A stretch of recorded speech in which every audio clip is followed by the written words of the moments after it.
একটা কলমের ভিতরে যেভাবে রড ঢুকিয়ে গাঁথনি এবং কিছু কাঠ লাগানো হয়,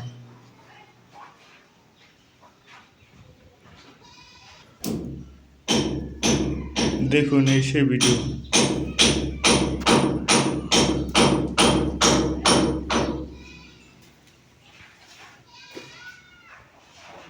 এগুলো সম্পূর্ণ ডিল করে লাগানো।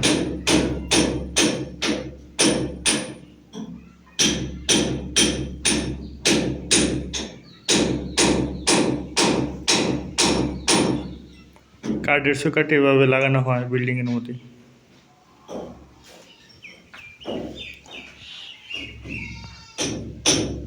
এগুলো সম্পূর্ণ ঢিল করে নিয়ে লাগানো।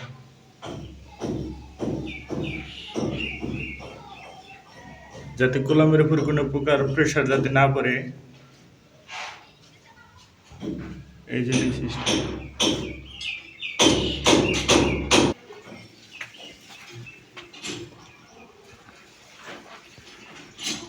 এইভাবে কাঠের চৌকাঠ লাগানো হয় বিল্ডিংয়ের ভিতরে। আপনারা চাইলে এইভাবে লাগা নিতে পারেন, কোনো প্রকার কলমে প্রেশার পড়বে না এভাবে যদি কাজ করেন। দেখুন এভাবে কাজ করলে কোনো প্রকার প্রেশার পড়বে না।